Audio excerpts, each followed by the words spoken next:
Now adjust the volume control so that the sound can be heard in all parts of the room. This is the Protect Your Assets podcast. Mr. Sandman, You get the idea? bring me a dream. It's on the internet. Make him the cutest that I've ever seen. Go on. Give him two lips like It's like no cheese I've ever and tasted. tell him that his lonesome Here's the nights Sandman. are over, Sandman. It's that time of year again. As we get close to the end of the year, corporations are looking at ways to save money. And if you're like Tim, well, you just got furloughed from your longtime tech job last week. And you're looking for things to do now. Listen, if you're in the ever-growing group of people who are being forced to retire, then today's show is just for you. Stick with me as we go through what you need to know. So if you lost your job recently, or you're fearing that's about to come because your friends are talking about it, then it probably feels like your whole world is crashing down. Well, just know that we're here for you. And so that's why today we're sharing a step-by-step plan to get yourself and your money back on track. So which payout option should you choose? When it comes to your medical benefits, should you take the COBRA option or is there something else? How about your 401k? Should you leave it there? Should you roll it over? Well, you definitely want to make the right moves now to help ensure that you stay on the right track. So if you lost your job recently or you're afraid that you might be next, well, stick around for the entire show as we're going to walk through what you need to do right now. All right, let's get started. Well, like I said, it was quite a week this week. The Dow was off 0.7, S&P off 1.3%. NASDAQ had a tough week. It finished off down 1.9%, a little bit of a rally yesterday. The MSCI International Index down 1.3%. 10-year Treasury pretty much flat, 4.26. Oil had a pretty good week. Up 2% again. Year to date, we're up almost 9% on oil. That's a pretty big move. Think about it. It was down double digits, now back up. So oil's volatile. $87.28 a barrel. And you got bonds, again, flat for the week, 95.78. Year to date, up about 1%. So I got this question about all this going on, the volatility happening. And this came from George from Fairfax. And it was really a bigger question than I think George realized he was asking at the moment it came out, because this was kind of all over the place. So let's look at it this way. The question that he asked me was, will the restart of the student loan payments hurt the economy? So if you think about it, okay, we heard the news this week, and now kids are going to have to start paying their loans back, and could be graduate students and et cetera. So you're still kids in my mind. But anyway, you're paying you back your loans, okay? And the question is that going to hurt the economy? You think, well, no, it's not a big deal, or is it? So good question, George. Let's get into it. So the rule now is student loan debt, the repayment of that debt is going to start October 1st. And as you recall, it's been 3 years that the pause button, boop, has been pushed, and we haven't had to worry about it. So will the economy slow down as a result of that? Well, restarting student loan payments, I don't think is going to have a substantial impact on the economy, but I've got some other news to share with you. So let me first start out with why I don't think it's going to have a big impact on the economy overall. Here's why. The numbers just aren't big enough. $190 billion over a 3-year period is not big enough to move, get this, a $20 trillion economy. Yeah, $20 trillion. So you could just see the numbers right there. The resumption of these payments also won't be big enough to have a direct impact on the economy because there are about 40 million Americans that have federal student loans. And so estimates for the average monthly payment, depending on where you read, it varies, of course, but I'm going to call it between $200 and $400 a month. So let's do some math, shall we? I know it's early. Take a sip of coffee. I'll do the same. Hopefully you have some turmeric in there. It makes me feel good. Just try it out, by the way. You know, I was like, I don't want it. Anyway, let's go.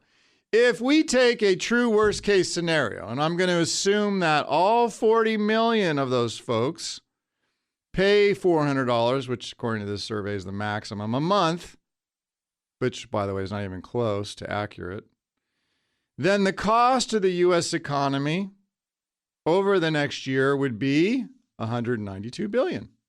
40 million times 4,800. Are you with me? Okay. I know. It's too early to do math. Anyway, again, for a $20 trillion economy, that's less than 1% of the economy.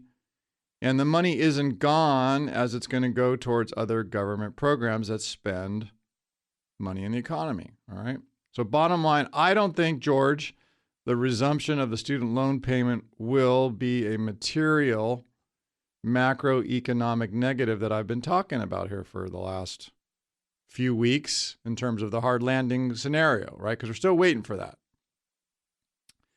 But here's what I was talking about a minute ago, George, and here's why I think your question is pretty insightful.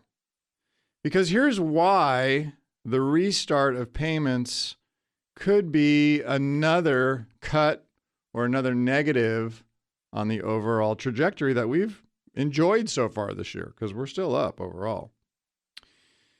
So if we have a hard landing, it's likely going to be different than the last two that we've experienced, namely the tech stock bubble. Remember in 2000, remember it like it was yesterday. Still remember my friend packing up his U-Haul and driving his family down the street in 2000.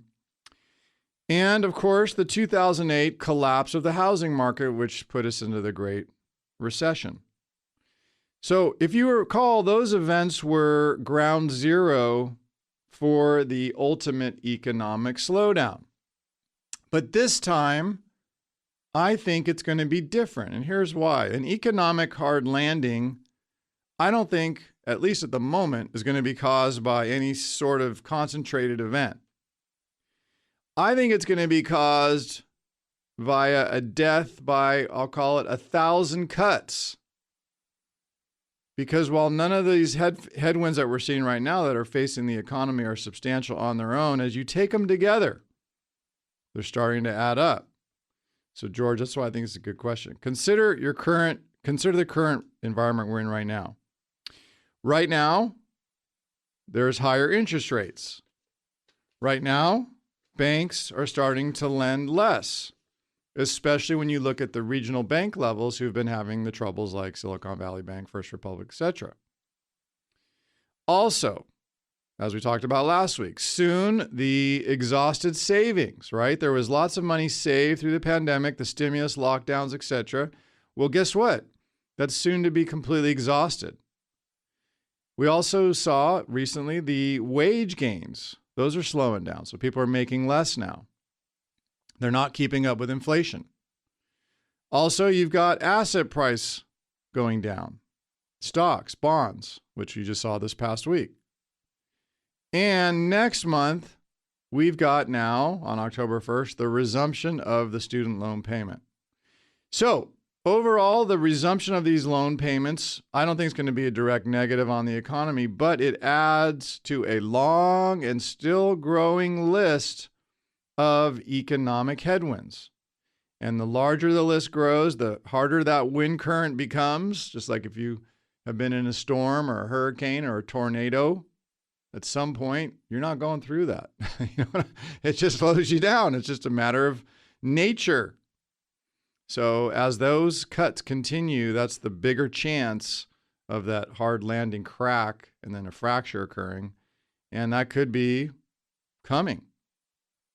So that's what I think there, George. And I think that's a really good question. So where will this headwind hurt? It's going to be in the consumer discretionaries, your retailers, and to a lesser extent, the banks, because the kids that were basically spending their money on stuff now have to pay the loans back, right? So they're going to stop buying those sort of things.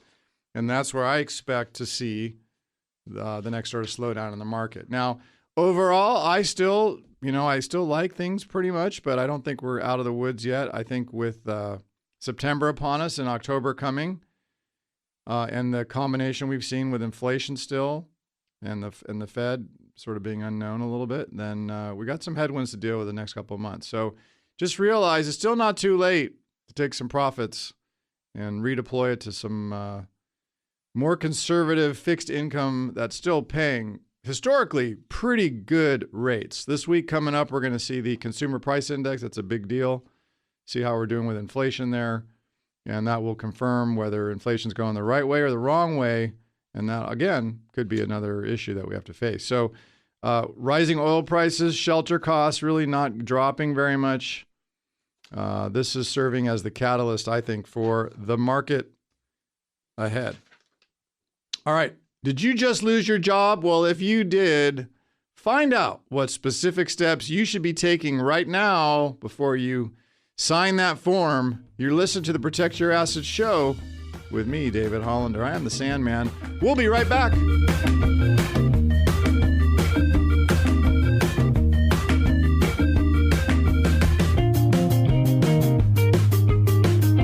Take the first step toward reaching your financial goals and get the information that can help you live a confident retirement. That first step is going to PYAevents.com and signing up for our next free event. That's PYAevents.com. Now back to Protect Your Assets with David Hollander, the Sandman. Welcome back. I am David Hollander, also known as the Sandman, and you are listening to Protect Your Assets this morning. And if you're just joining us, well, I've been running a financial planning firm for over 30 years. And this past month, we've been getting a lot of calls from people who are being laid off. Why? Well, it's that time of year. As we get close to year end, corporations, particularly tech companies that are interest rate sensitive, are looking at ways to save money. And if you're like Tim, well, you just got furloughed from your 29 plus year job last week, and you're wondering what to do. So listen, if you're in that ever-growing group of people who are being forced to retire, well, today's show is just for you. And so we'll be walking through here all those things you need to do. All right, so like I've been saying, it is that time of year. Corporations are looking at ways to save money, and so you may have just got your pink slip, or you may have heard from your friends that they did, and you're wondering if you're next. So you're going to get a package. You're probably going to get, this is how it's been happening lately, at least from the people we've been talking to, is they get an email. So, no boss, no anything. And a lot of our clients are working at home. So they're at home, doing what they've been doing since the pandemic, and they get an email which basically says, hey, you're done. Click this and find out more. And so you click this and you get a Word document and you get in there, or a PDF, and it starts explaining dates and times and things that must happen and that you have to make a decision. And if you don't, one will be made for you. And then you wonder, well, which decision should I make? And after all, it is September, so we're well past mid-year. So you've been collecting your paychecks all these months. You're going to get a W-2. And on top of that, now you're probably going to get a chunk of money, because after all, they're cashing you out. That's what's happening here. So one of the most important decisions you're going to have to make is your medical decision. But also realize, if you just receive this notice, the other thing that you should do, even though you may feel morally it's not right, is apply for unemployment benefits. Because after all, you've been paying into that system since you started working, way back when you started working. So if you're out of work, one of the things you can do is you could file for your unemployment benefit. And even if you haven't completely lost your job, but have seen your hours significantly reduced, you can still qualify. Now, this program typically pays half of what you were normally making at your job, and the average on this is about 26 weeks. So that could be a nice chunk of change that you just get from that, in addition to everything else. And again, I'm just trying to help you increase your piggy bank right now, particularly if you're not going to go back to work. Now, the payout range that I've seen, again, this is just, nationwide averages. We're seeing $475 roughly 235 in Mississippi and 823 in Massachusetts. Individuals with dependents are also often eligible for a higher amount. So maybe you're still paying for school or who knows what.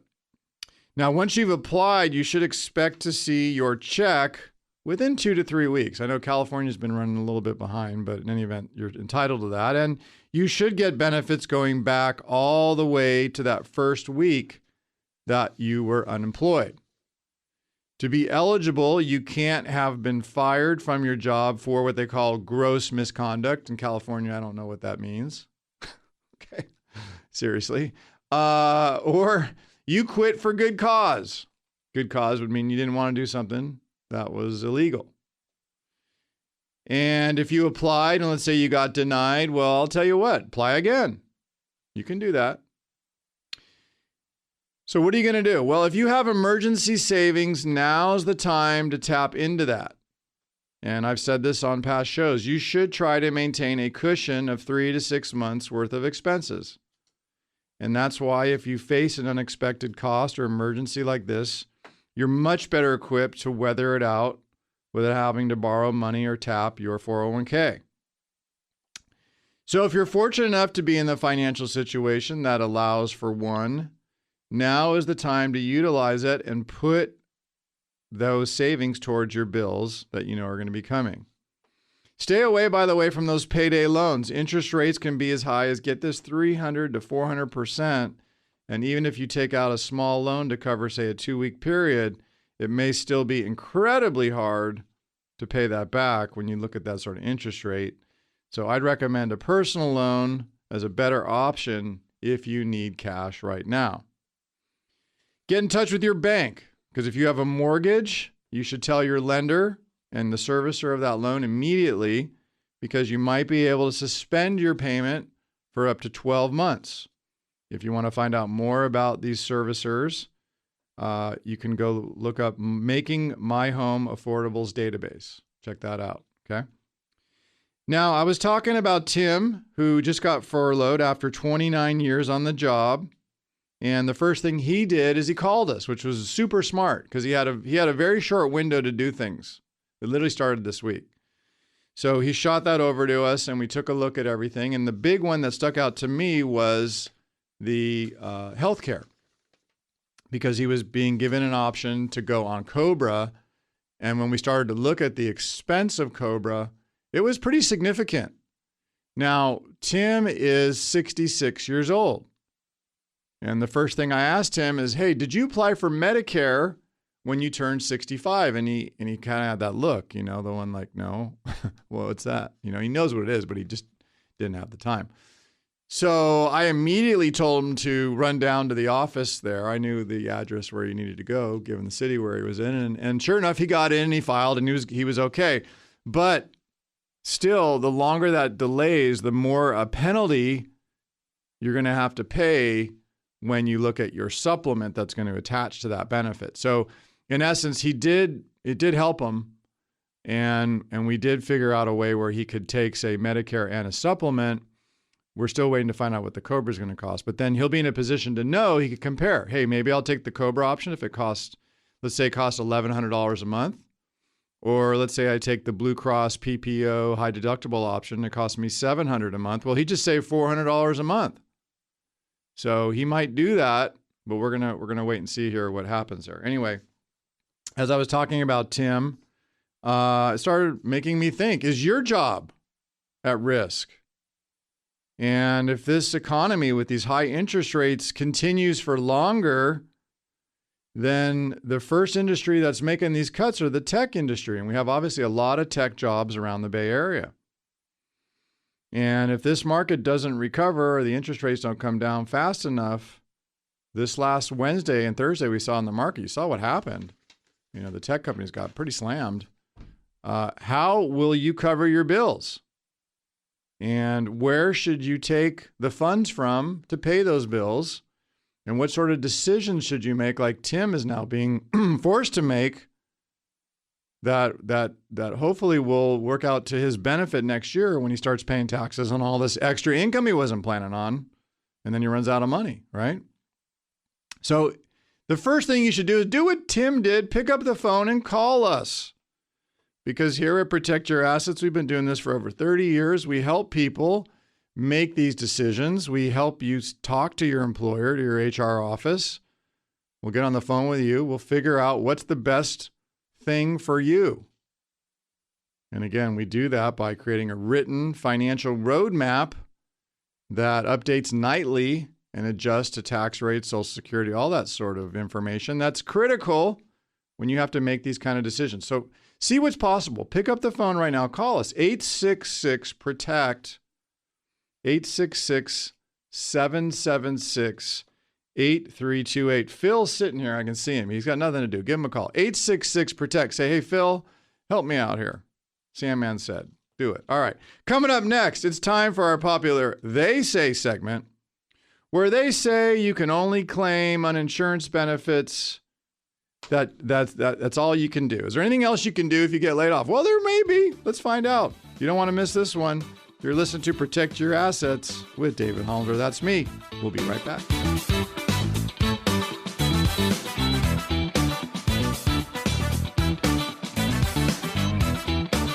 Take the first step toward reaching your financial goals and get the information that can help you live a confident retirement. That first step is going to PYAEvents.com and signing up for our next free event. That's PYAEvents.com. Now back to Protect Your Assets with David Hollander, the Sandman. Welcome back. I am David Hollander, also known as the Sandman, and you are listening this morning to Protect Your Assets. And I know the financial and investing world can be complex, and you add to that, maybe you just got laid off, or that's possibly going to happen, and so you become frozen. You don't know what to do, and you're forced to make a decision within a deadline. Well, the good news is it doesn't have to be that way. We believe the solution is information, and so that's why we're here today. We're sharing information to help you make the right decision if you're being forced to do something else. All right, so we got a question from Doug. Doug just asked, should he take the COBRA option? And what else is there? Well, thanks, Doug. I guess you just heard the last segment. If you're 66 or over, then Doug, I hope you filed for Medicare like I was just explaining with the other example. Because if you're 65, once you hit 65, even if you're still working, okay, for all of you out there who are still working and not worried yet about getting laid off, and you haven't filed for Medicare, you should. So even if you're still at your job, you're using the insurance benefits, your Blue Cross, Kaiser, whatever it happens to be, I want you to go make an appointment at Medicare and sign up. Okay, you want your Medicare Part A. You're entitled to it. It's not going to cost you anything. And what it's going to do, Doug, is it's going to delay the penalty that you're going to eventually pay on your supplement when you start collecting it after age 65. So that's why please go ahead and file out. Okay? All right. Thanks. All right. Now it's time for one of our fan favorite parts of the show, our They Say segment, where we debunk common myths, half-truths, and sometimes just bad advice that they say. Who are they? What do they know that I don't? And what are they saying this week? Here's David Hollander, the Sandman's answer. All right, so here's one they say. They say that you should always roll over your 401k if you get laid off. Well, is that always true? No, it's not. Okay. Well, what if you take a new job? I mean, I know right now you just got furloughed, or maybe you got the pink slip and you're just like, well, maybe it's over for me. I don't know if I want to go back. Well, what if it's not? Let's say, you go through the holidays and January rolls around, around here it starts getting cold and damp and, a little depressing, and you get a call out of nowhere. Your buddy knows somebody who calls you and is like, hey, can you help out? 1099, contractor, LLC, start thinking all that kind of stuff.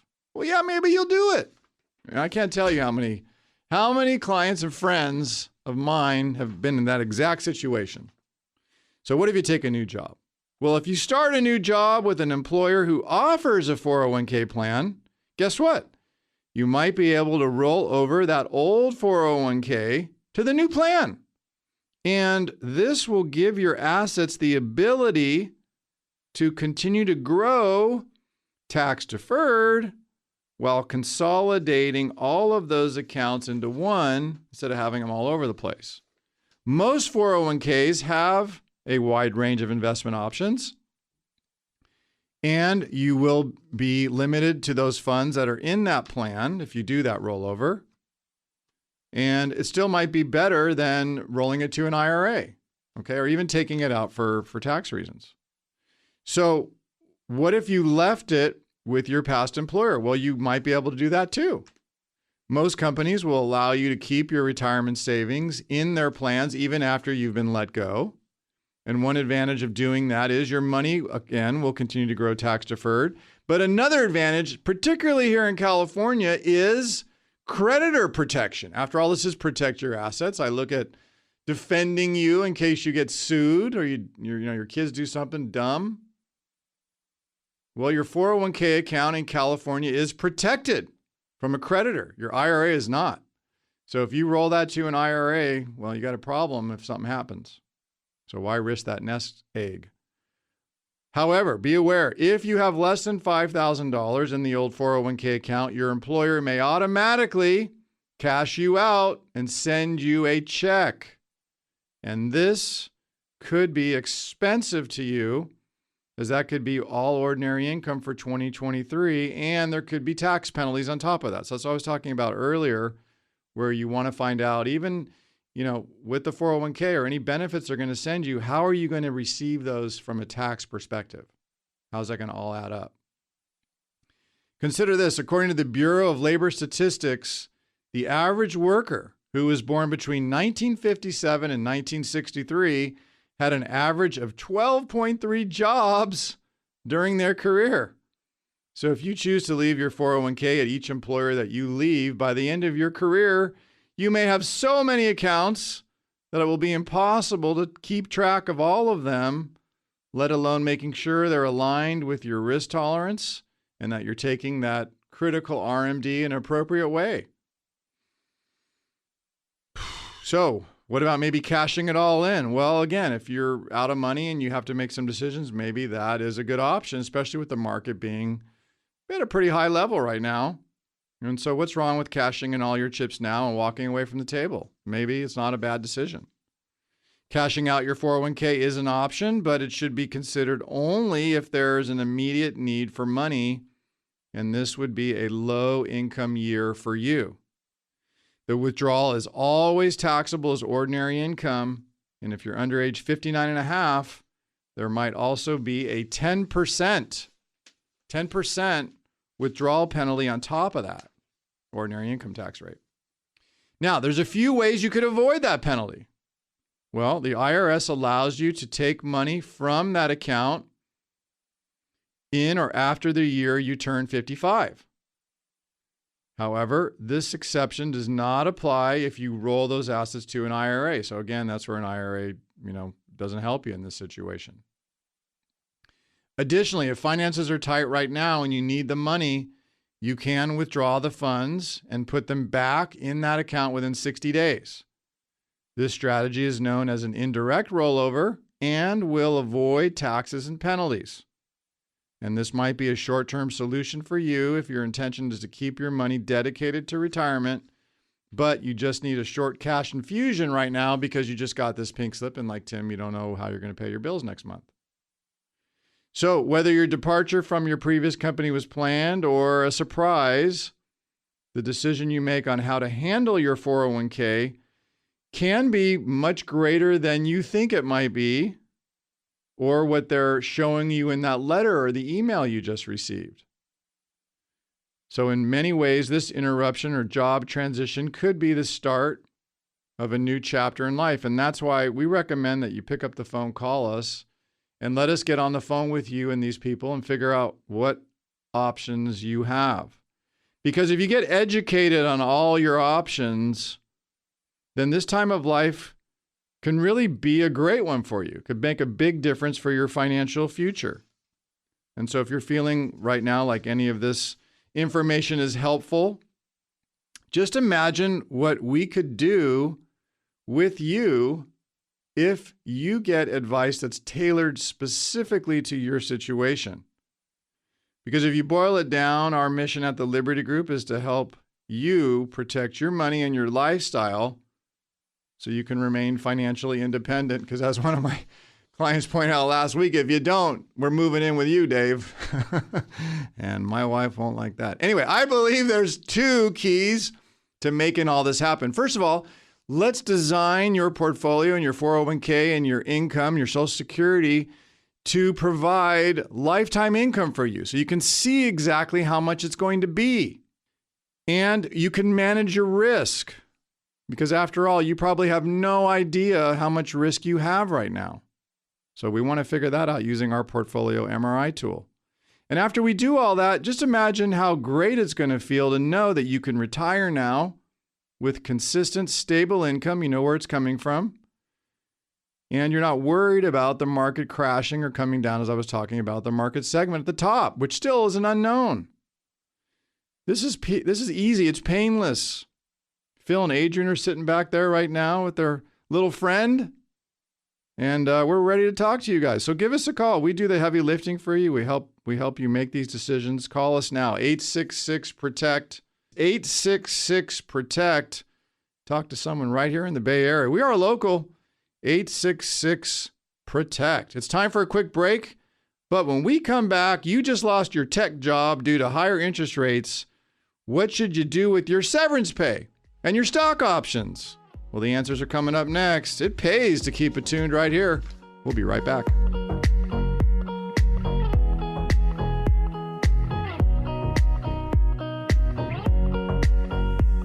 If you missed any of Protect Your Assets with David Hollander, all you have to do is go to pyaradio.com where you can download or listen to our latest shows for free. Just go to pyaradio.com on your computer or mobile device when it's most convenient for you. That's pyaradio.com. Now, back to Protect Your Assets with David Hollander, the Sandman.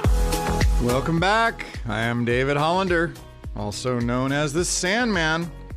And you are listening to Protect Your Assets this morning. Isn't that name, Protect Your Assets, so relevant right now when things cost so much?